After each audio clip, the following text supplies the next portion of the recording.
Quarter till the hour, and in Crime Tracker, 10 crime fighters. From shopping online to online security. Staying safe whether you're shopping or surfing on the web. 10 TV's Angela Ann joins us now with some expert advice.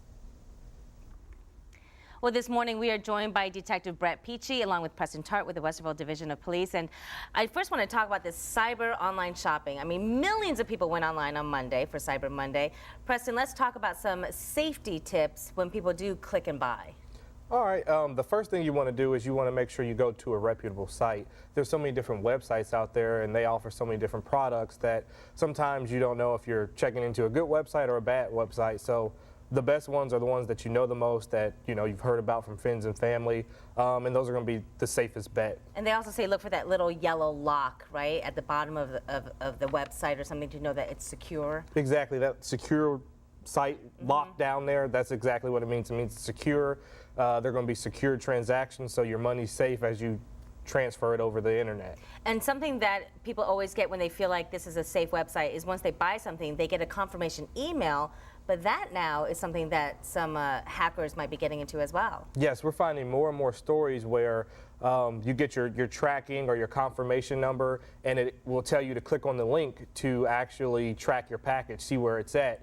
But what happens is sometimes that link will be a virus in your computer. It will gain access to different accounts in your computer, and it can also gain access to your financial records as well if those are on the computer. Pretty scary stuff, especially with millions of people buying things online. Exactly. Detective Peachy, let's talk about buying things maybe say from eBay or Craigslist and some concerns that people have for that.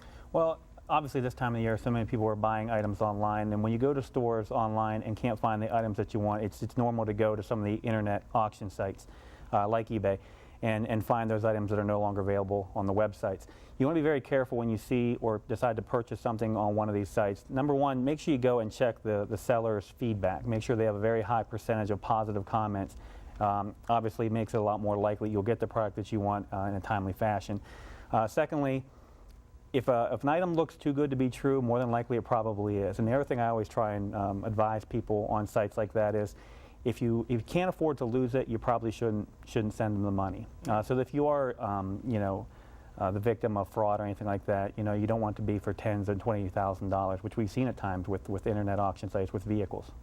And obviously also with people buying things now through their mobile phones, are there special ways that you can protect yourself when you buy things either through your cell phone or even an iPad? One thing we see is when you're on public Wi-Fi or something like that, people can actually tap in wirelessly through your internet connection, so you want to be able to watch out for that as well. So make sure when you go into a public site or even at home that your Wi-Fi is protected, so somebody's not out in the parking lot or sitting at the next table accessing your information from your phone. So make sure you have a passcode that's required before you can log on. Exactly. And finally, I know a lot of parents are buying kids those iPods or whatever. Real quick, Detective Peachy, you work with the Internet Crimes Task Force. Again, parents need to watch out when they buy these purchases for their kids. That's correct. iPhones and iPads are big purchases right now for teens and so forth. It's important for parents, if I can just reiterate, to make sure that they educate their children and talk to them about the dangers and responsibilities that come with products like those. All right. We've all been forewarned. Thanks, guys. Appreciate it. Back to you.